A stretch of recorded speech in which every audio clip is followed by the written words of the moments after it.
And I mean, you already highlighted a couple of the consequences of encountering the nuclear reactive PII.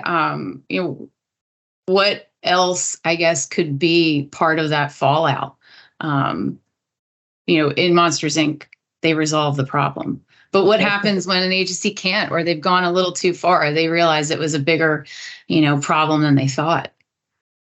Yeah, I think what ends up happening is that you got to find a balance, right? Like all good things. So probably, whereas maybe 5 years ago or even 2 years ago, you could say as an agency or even as a brand, we don't really want to be doing anything with PII. And you were fine because you basically had cookies and all these other kind of third-party ways of targeting. And, the fear that kind of checked you in place, was fine because everything was great in terms of cookie-based advertising.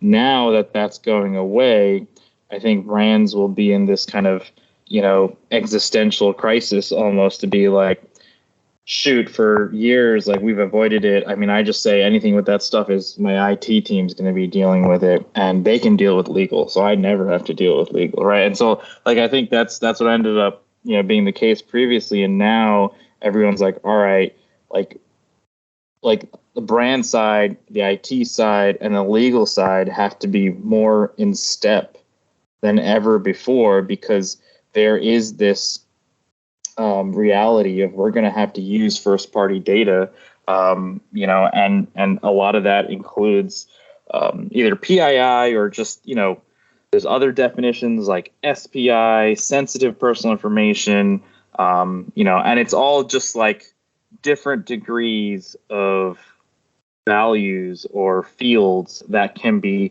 either very accurately, pinpointed to a person, or loosely accurately, or just very even broadly, generally trying to tie it to a cohort of a group of people, right? So like the spectrum of identifiers is across the board.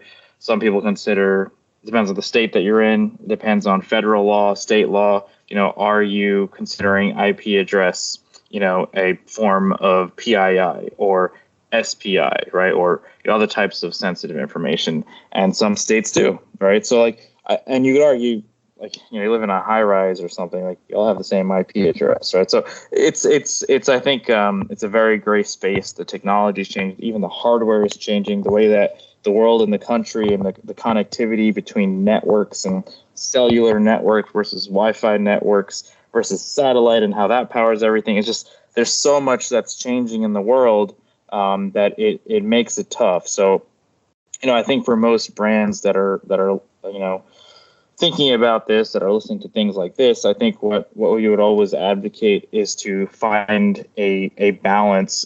Probably accept that you will have to get your hands a little, quote unquote, dirty, right?